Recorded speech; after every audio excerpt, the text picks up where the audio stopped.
Ultrasound. What is it? And how are we going to use it in the physical therapy practice? Basically, ultrasound uses acoustic energy, vibratory motion, propagated through the tissues. They use frequency, which is the number of oscillations per second, or the hertz. 1 hertz equals 1 cycle per second, and 1 kilohertz equals 1,000 cycles per second. The most commonly used frequency is 1 million cycles per second, or 1 MHz. Ultrasound waves. These travel greater through solids, less through air. You're going to want to make sure you use a coupling medium, which is the water-soluble gel. The molecular flow is parallel to the direction of the wave propagation, and energy travels further away from crystal waves. All right, some of the biophysical characteristics of ultrasound. They're the same characteristics of radiant energy, and they can be transmitted, absorbed, refracted, or reflected. The depth of penetration of ultrasound is inversely related to frequency of the ultrasound energy. It is also inversely related to the coefficient absorption of the medium. So if you have 1 megahertz set as your parameter, it will pierce deeper than 3 megahertz. So for example, 1 megahertz penetrates the skin 3 to 5 centimeters, whereas 3 megahertz setting only penetrates 1.5 centimeters in depth. So there are basically 2 different types of ultrasound that you can apply on your machine that you have over here. So you can set it to thermal or non-thermal. During thermal, it basically has a rate that the energy is applied, sort of a heat energy that you'd feel on the skin. It's dependent on the length and time that you set on the parameters, thermal conductivity of the tissue, and the rate of perfusion of blood to that exact tissue that you're applying it. If you have non-thermal, it's just going to send out the vibratory effects of ultrasound.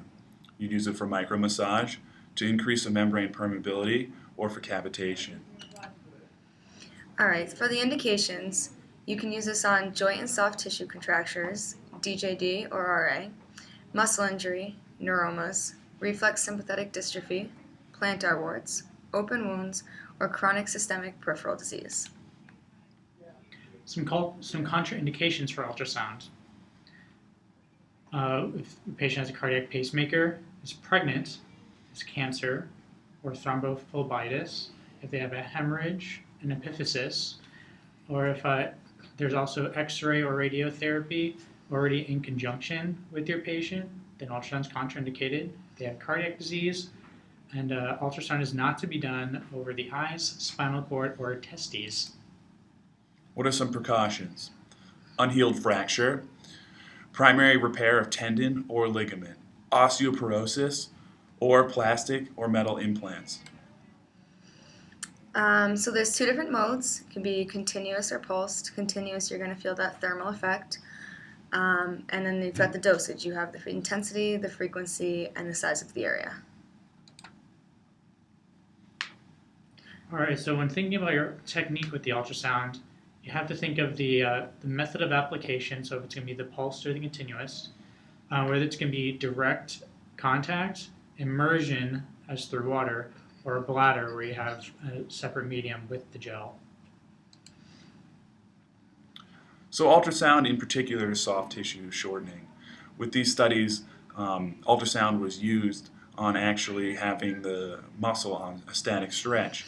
And overall, the studies indicated that ultrasound of sufficient intensity and duration may increase the soft tissue extensibility.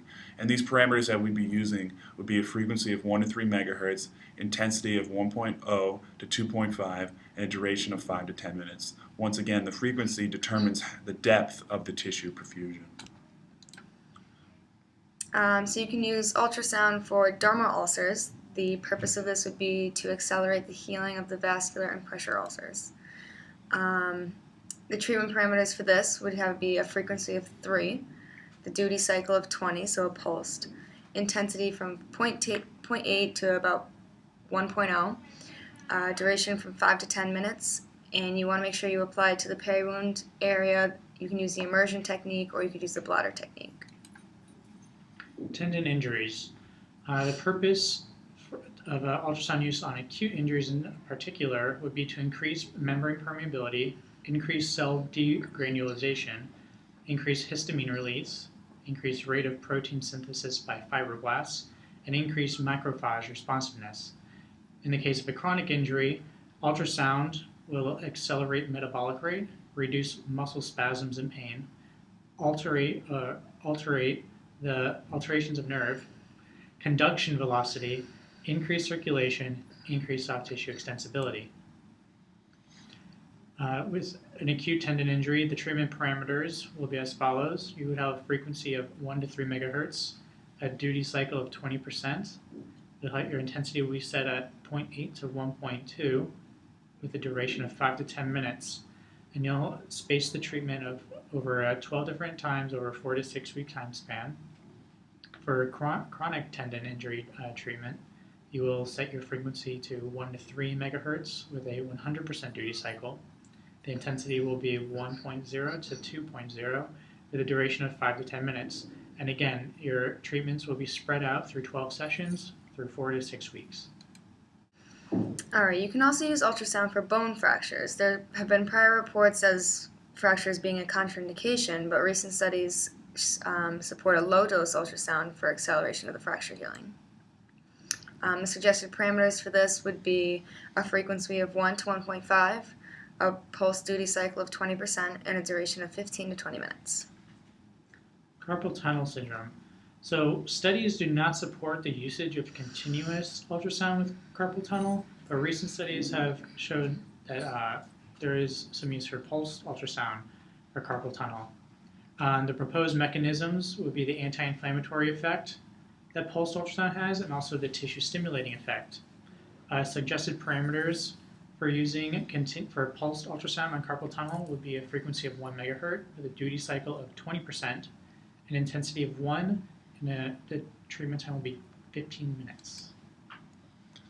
So you can also do phonophoresis. So with an application of ultrasound, you basically add a topical drug with the application gel. Ultrasound is intended to enhance the drug penetration by the vibratory effects increasing membrane permeability of the drug. It basically has some benefits over oral drug usage, though. There's some higher initial drug concentration, and it avoids gastric irritation in the bowels, and it also avoids the first pass effect by the metabolism of the liver and the drug. Many published studies actually support the usage of phonophoresis for drug delivery. However, it's usually not too common in the clinical setting. Suggested parameters would be a frequency of 3 megahertz, duty cycle of 20% to get the max absorption by the skin, and an intensity of 0.5 to 0.75 with a duration of 5 to 10 minutes.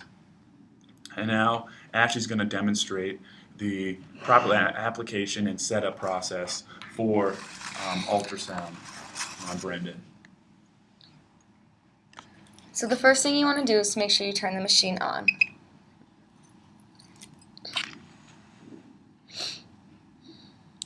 Once this gets going, you can change your time to the settings that you need.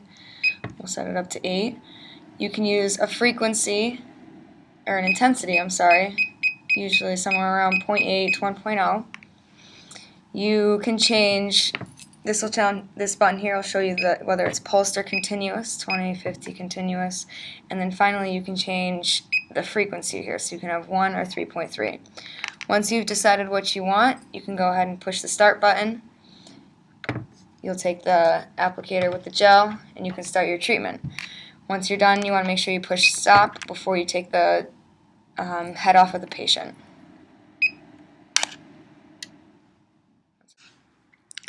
So once you have your parameters set, you can then start your treatment by putting the gel on the applicator head. Make sure you have a nice amount on there. You want to feel out the landmark where you're going to apply. Work the gel in, tell your patient's going to be a little cool. Then you can start. So you're going to have a nice circular motion. You're not going to stop in one place. Just keep moving, apply a gentle pressure. And once you're done, you hit the stop button. Then you can take the applicator off. Make sure you dry off the applicator and your patient. And all set.